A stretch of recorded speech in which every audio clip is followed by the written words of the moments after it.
Welcome to Mooney Reads. Today I'm going to be talking about underhyped trans books. In my last recommendations video, I talked about short trans books in preparation for the Trans Rights Readathon that's going on from March 21st through 31st. Hopefully this will also be up before the Trans Rights Readathon, but even if it doesn't, these are good to read year-round. When I say underhyped, I am talking about, of course, books that I don't see anyone talk about, but some of these are just not talked about enough. Like, I do know that there are corners of the internet that have talked about it, or potential, like, I think a couple of these have even won an award, but they're not talked about enough, so in my mind, they're underhyped. I won't rest until I see them recommended ad nauseum. The first couple of books I'm going to be talking about do have authors that have some pretty well-known and loved books, but these particular ones don't get nearly the right amount of attention.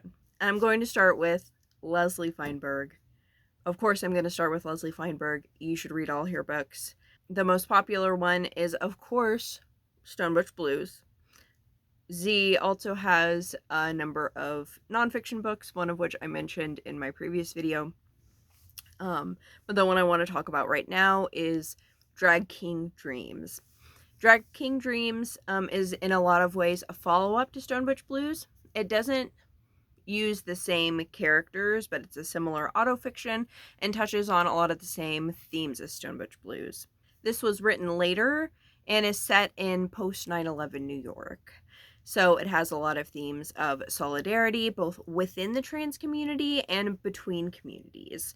Of course, talking about immigrant and Muslim communities, as well as talking about some things within the Jewish community. Next, I have a young adult book. Mason Deaver has written a number of wonderful books. I Wish You All the Best is talked about a lot, and I know for a while was like the non-binary YA book to recommend, and since then has written a couple of books that have gotten a fair amount of attention. I think they were both featured at Barnes & Noble. I feel like I don't hear people talk about them enough, but I also haven't read their previous two romancy type books. But those aren't the ones I'm going to talk about. I'm here to talk about The Ghosts We Keep. This focuses on a non-binary high schooler who recently lost their brother in a car accident. And you get multiple timelines in this. Some of it is after the brother's death, and you also get pieces before. This talks a lot about the character's own issues with it, but you also get to see kind of how the family is, and you get to learn, I think, more about the brother through it as well. I think it doesn't get as much attention as the other ones because of the topic. It's really sad, but it handles it really well and deserves a lot more attention. The next book that I have is written by someone who has gotten a lot of attention, but not for the book that she has. She is one of the winners of RuPaul's Drag Race, Sasha Velour, and her book is The Big Reveal. This is a nonfiction book that goes through the history of drag, while also having some elements of memoir, some elements of art criticism, and talking about kind of what drag is in a more artsy or existential sort of way. It also incorporates a lot of visual art, so Sasha's own illustrations as well as photography. It's really wonderful. I loved the memoir elements, but I also think the history was excellent. I read this around the same time that I read Transgender Warriors by Leslie Feinberg, which is about trans history. And of course, the history of drag and the history of transness is like interconnected inextricably. So I would definitely recommend tandem reading that, because while they hit on some of the same history, there's also a little bit that each doesn't cover, and they complement each other really beautifully. They also both have a memoir element, and they're both written by Jewish trans people, just like a decade or two apart, probably about 15 years. I'm not good at math, you can figure it out. The next book I have is a middle grade, Dear Mothman by Robin Gao. I've read 2 of Robin Gao's books and have loved both of them, but Dear Mothman just touched my heart and soul in a whole other kind of way. This is written mostly in letters to Mothman that are told in verse. Our main character has recently lost his best friend very suddenly.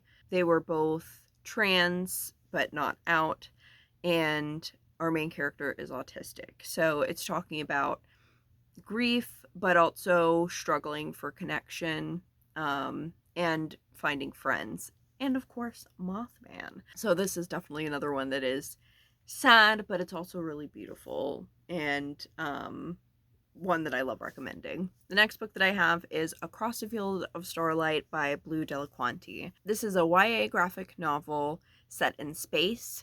2 characters from vastly different galaxies end up happening upon each other on another planet and exchange a communication device. And they get to know each other through this, and we get to hear a lot about each of their societies. So there's this beautiful friendship that comes up from this. And there's also a lot of interesting stuff plot-wise, particularly as one is in a very militaristic, kind of fascistic society, whereas the other one is seems very much more like communist adjacent. So they do a lot of cool stuff. I won't say much more. It's also been a minute since I've read it, so I don't want to say anything wrong, I guess. But I remember this being beautiful visually. The friendship was also really great. I think it's marketed as a romance. And I would say that there's definitely a romantic component there, but it feels much more friendship forward, if that makes sense. But it's really well done, and I love it. Next, we're moving back to adult fiction with 30 Names of Night by Zeyn Joukhadar. This is a literary fiction that focuses on a trans-masculine Syrian American person who is dealing with the loss of their mother. They're also dealing with their own identity, and are embarking on this sort of project that their mom had originally been working on. And while going forward with this project, they find the journals of an artist in their community, and so you get our main character's story alongside this artist who was coming to America in, I think, the 30s. This was so beautifully written, and just talks in an incredible way about queerness throughout multiple generations, as well as grieving in community. I read it years ago at this point, and I still think about it all the time. The next book I have is a play written in verse. That's For Black Trans Girls Who Gotta Cuss a Motherfucker Out When Snatching an Edge Ain't Enough by Dane, Figueroa, Edidi. This play is obviously in the lineage of For Colored Girls Who Have Considered Suicide, but it has additional kind of spiritual elements. There's a lot of conversations involving kind of mythology, gods and goddesses, but also contemporary issues. It is so well done and just such a unique and interesting book. And this one I think is so underhyped, in part because it's self-published and because it is so unique. This was one of the first books that I read last year, and it was really incredible. After that, we are moving back into nonfiction with My Body is Distant by Paige Maylott. This is a memoir that goes back and forth through time, focusing on the author's experience with gender, technology, and disability in a lot of different ways. So you're getting snapshots of her relationship with technology as it's sort of booming. Our author is Gen X, I think, or perhaps early millennial. So she kind of grows up with the technology developing, and ends up having that as like a key component of her life, especially with the rise of these different like virtual spaces and things like that, that she could be herself or try different things. This also looks a lot at her relationships with people throughout her life, and how that impacted both her gender journey and how all of that influenced her experience having cancer. So this is another book that's really unique in the way that it's written. It's really beautifully written. I know that some people struggle with kind of nonlinear storytelling, but if that's something that you really like, I highly, highly recommend this. I also think that another reason that this one should really be on more people's radar is the sort of experiences that it looks at. There are parts of her perspective that are, you know, really unique, that need to be talked about, especially when it comes to disability impacting how you receive gender affirming care, or whether or not you can receive that. So there are a lot of reasons to add this one to your TBR, or at least know about it. The next book that I have is another memoir. This one I think is more well known than most of the others that I'm talking about, but I haven't seen it around enough. So we have How Far the Light Reaches by Sabrina Imbler. This is another really unique memoir. Each chapter more or less functions as its own essay.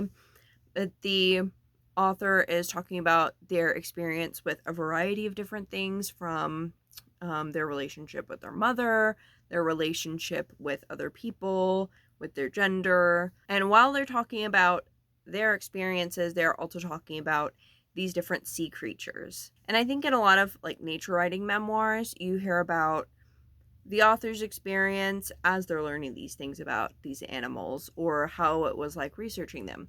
Whereas this one has the memoir element, it has the nature writing element, and combines them or wraps them around each other in the themes that they're talking about. And that's just really, really cool. It's one that I listened to on audiobook last year that I really, really want to reread. The writing is just so beautiful.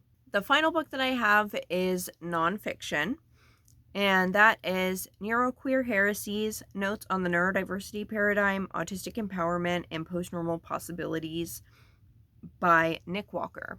This is an essay collection by one of the people who popularized terms like neurodiversity and neuroqueer.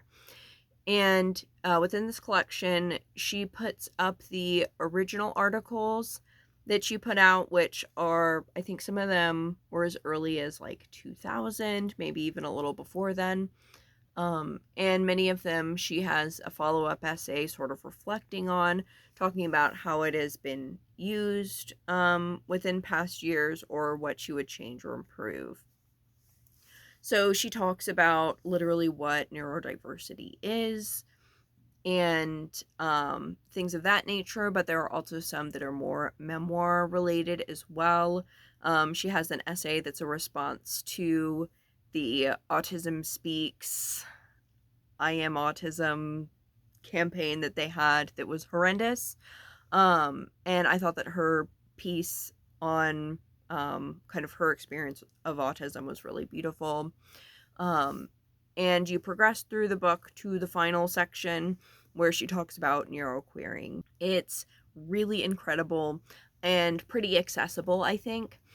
I would think that it would be good for people who already have a handle or some knowledge on the social model of disability. I would say that's probably minimum knowledge requirement before going into this one, but it's nothing super intense. It gets some of them as a little academic-y, but I think that she describes things well enough that you don't really get lost. This would definitely be one for people who have read Unmasking Autism, which I also highly recommend. Is definitely in your queer, neurodivergent sort of starter pack. So those are just some underhyped trans books that I would highly recommend. In the comments, let me know some of your favorite underhyped books as well. Thank you so much for watching. Bye.